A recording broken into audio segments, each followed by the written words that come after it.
আমরা মনে করছি যে অন্তর্বর্তীকালীন সরকার রয়েছে, এই সরকার খুব দ্রুততম সময়ের মধ্যে একটি নির্বাচন করার ক্ষেত্রে তারা খুবই আন্তরিক থাকবে এবং নির্বাচনের পরিবেশ তৈরির জন্য বিএনপি 5ই অগাস্টের পর থেকে বারবার বলে আসছে এবং পরিবেশ তৈরি করার জন্য সর্বাত্মক সহযোগিতা করে আসছে। তো সেক্ষেত্রে নির্বাচনের পরিবেশ যদি তৈরি হয় এবং নির্বাচনের দিনক্ষণ যদি ঠিক হয়, সেক্ষেত্রে আমি আশা করছি যে বাংলাদেশের মানুষ এমন একটি নির্বাচনের জন্য আসলে অনেক দিন থেকে প্রত্যাশা করে রয়েছে। সেক্ষেত্রে নির্বাচন একটি উৎসবমুখর পরিবেশে হবে এবং নির্বাচন হওয়ার ক্ষেত্রে আমি কোনো সমস্যা মনে করছি না।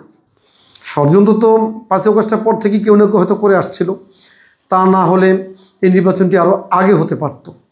কারণ শুধু নির্বাচনের জন্য যে সংস্কারটুকু দরকার, সেই সংস্কার শেষে এই নির্বাচনটা আরও আগেই করা যেত।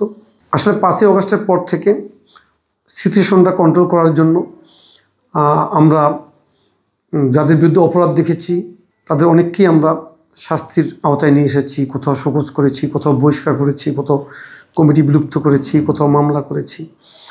তো বিষয় হচ্ছে অপরাধের ধরন বিবেচনা করে, পুনর্বিবেচনা করে বিশেষ করে ত্যাগী নেতা কর্মীদেরকে ধরে ফিরিয়ে আনার জন্য আমরা চেষ্টা করব আর কি। এখানে ওই সময় সিচুয়েশনটা স্বাভাবিক করার জন্য এমনও হয়েছে যে আমাদের নেতা বা কর্মীরা ওই স্পটে নাই। একটি ঘটনা ঘটেছে, ওই স্পটে নাই, কিন্তু ওখানকার বিভিন্ন রকমের পক্ষ বিপক্ষ থাকার কারণে হয়তো একটা মামলায় পড়ে গিয়েছে, কিন্তু মূল যে বাদী, সে বাদী দেখা গেছে আসামিকে হয়তো চিনেই না। এমন ঘটনা ঘটেছে, যেমন মিটপুরের ক্ষেত্রে কিন্তু এমন ঘটনার কথা আপনারা শুনেছেন। তো আমরা মামলার আসামি দেখি কিন্তু আমরা দেখে গেছে যে তাকে শাস্তির আওতায় নিয়ে এসেছি, কিন্তু পরে যাচাই বাছাই করে দেখা গেছে যে সে আসলে স্পটে ছিল না এবং ওই ঘটনার সাথে সে জড়িতও না। তো এই রকমের আমরা যাচাই বাছাই করতে গিয়ে যেগুলো মনে করছি যে আসলে তারা ওই পরিমাণ অন্যায় করে নাই, যে পরিমাণ অন্যায় হলে সংগঠন থেকে একজন নেতা বা কর্মীকে বহিষ্কার করা যায়। তো এরকম বিষয়গুলো আমরা পুনর্বিবেচনা করার চেষ্টা করি। যেমন কেউ যদি মাদক বিজনেস করে, মাদকের সাথে জড়িত হয়, মাদক সেবন হতে পারে, মাদকের বেচাকেনা করতে পারে, কেউ যদি কোনো অন্যায়ভাবে কোনো হত্যাকাণ্ডের সাথে জড়িত হতে পারে, ও জড়িত হয়, কেউ যদি চাঁদাবাজি করে, কোথাও দখল করে, এই বিষয়গুলোকে আমরা খুব কঠোরভাবে দেখার চেষ্টা করেছি, জিরো টলারেন্সে থাকার চেষ্টা করেছি। ইতিমধ্যে আপনারা তো শুনেছেন আমাদের বিএনপি ভারপ্রাপ্ত চেয়ারম্যান জনাব তারেক রহমান রাষ্ট্র সংস্কারের যে 31 দফা প্রস্তাব জাতির সামনে উপস্থাপন করেছেন, সেখানে তরুণদের ব্যাপারে কিন্তু তিনি স্পেসিফিক বক্তব্য রেখেছেন।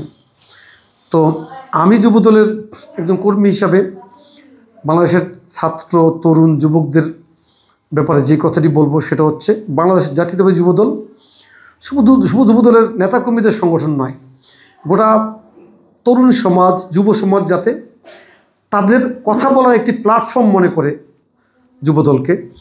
এই জন্য আমি চেষ্টা করব তরুণ সমাজের যে কোনো দাবি, তাদের আকাঙ্ক্ষা যাতে এই প্ল্যাটফর্মের মধ্য দিয়ে জাতির সামনে উপস্থাপিত হয় এবং তাদের আশা আকাঙ্ক্ষা যাতে বাস্তবায়িত হয়। আগামী দিনে বিএনপি যদি একটি সরকার গঠন করতে পারে মানুষের স্বচ্ছ গ্রহণযোগ্য ভোটের মধ্য দিয়ে। টানা তৃতীয়বার অর্জন করেছে দেশের সেরা সুপার ব্র্যান্ড স্বীকৃতি বসুন্ধরা টিস্যু। আমাদের নেতা বিএনপি ভারপ্রাপ্ত চেয়ারম্যান জনাব তারেক রহমান যে মুহূর্তে বাংলাদেশে আসাটা দরকার মনে করবেন, তিনি ওই সময়ই আসবেন। যদিও আমাদের তো একটা প্রত্যাশা রয়েছে আসলে যে উনি যত তাড়াতাড়ি আসেন ততই আমরা খুশি হব, ওনাকে আমরা আমাদের সামনে পাবো, কাছে পাবো, সেটা আমাদের প্রত্যাশা। কিন্তু কোন সময়টিতে আসলে এই দেশের জন্য, দলের জন্য মঙ্গল হবে, সেটা উনি ভালো বুঝবেন এবং ওই সময়টাতেই তিনি বাংলাদেশে আসবেন বলে আমরা মনে করি। বিষয় হচ্ছে যে এখানে চ্যালেঞ্জ খুব বেশি কিছু আছে আমি মনে করি না। আমাদের দায়িত্বের ব্যাপারটা হচ্ছে যে যেই প্রস্তাবনা জাতির সামনে উপস্থাপন করেছেন আমাদের জনাব তারেক রহমান, বাংলাদেশের প্রতিটি মানুষের অধিকারের কথা কিন্তু এই প্রস্তাবনায় রয়েছে।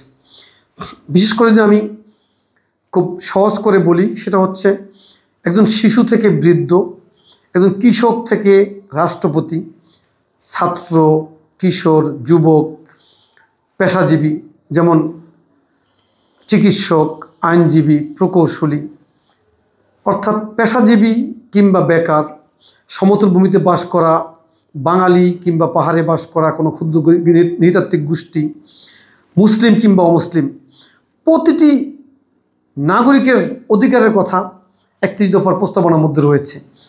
আমাদের দায়িত্ব হচ্ছে প্রতিটি মানুষকে এই কথাগুলো বলা, যে তাদের জন্য আগামী দিনে বিএনপি সরকার গঠন করতে পারলে বিএনপি কী করতে চায়, এই বিষয়গুলো তাদের কাছে পৌঁছানোটা গুরুত্বপূর্ণ। পৌঁছানোর পরে তারা যদি মনে করে যে বিএনপির প্রস্তাবনাগুলো নাগরিকদের জন্য গুরুত্বপূর্ণ এবং নাগরিক বান্ধব, বাংলাদেশের প্রতিটি নাগরিক বান্ধব একটি সরকার বিএনপি গঠন হওয়ার সম্ভাবনা রয়েছে, তখন তারাই একটি সিদ্ধান্ত নিতে পারবে যে বিএনপির পক্ষে তারা আগামী নির্বাচনে কি করবে। আসলে বাংলাদেশে একাধিক রাজনৈতিক দল থাকবে যারা ক্রিয়াশীল থাকবে। শহীদ রাষ্ট্রপতি জিয়াউর রহমান এই ক্ষমতায় আসার পরে ধর্মভিত্তিক রাজনৈতিক দলগুলোকে রাজনীতি করার সুযোগ করে দিয়েছেন। সেই ধারাবাহিকতা এখন বাংলাদেশে একাধিক রাজনৈতিক দল রয়েছে যারা ধর্মীয় অনুভূতিকে কাজে লাগিয়ে রাজনীতি করার চেষ্টা করছে। আমরা বাংলাদেশ থেকে কোনো রাজনৈতিক দল রাজনীতির দৃশ্যপট থেকে হারিয়ে যাক বা চলে যাক, এটা তো নিশ্চয়ই আমরা চিন্তা করিনি। কেউ যদি হারিয়ে যায় বা বাংলাদেশের রাজনৈতিক মাঠ থেকে কাউকে যদি চলে যেতে হয়, এটা তাদের কৃতকর্মের ফল। তো আগামী দিনে নির্বাচনে যারা অংশগ্রহণ করবে তারা যে কেউই ধারাবাহিকভাবে বিএনপির পরে ধারাবাহিকভাবে অবস্থানে থাকতে পারে। সেক্ষেত্রে যারাই থাকবে স্বচ্ছ গ্রহণযোগ্য নির্বাচনের মধ্য দিয়ে তাদেরকে আমাদের অভিনন্দন থাকবে, তাদের প্রতি আমাদের সহযোগিতা থাকবে। বিষয় হচ্ছে যে আমি একটু আগে বলেছি যে রায় হয়েছে এই রায়টা তো কাঙ্ক্ষিতই ছিল। কারণ 16 বছর পর্যন্ত বাংলাদেশের যে পরিমাণ হত্যাকাণ্ড সংগঠিত হয়েছে, নির্যাতন হয়েছে, নিপীড়ন হয়েছে, মানবতা বিরোধী অনেক অপরাধ হয়েছে, এই অপরাধের দায় তো যারাই অন্যায়কারী তাদের উপর বর্তাবে, এটাই খুবই স্বাভাবিক।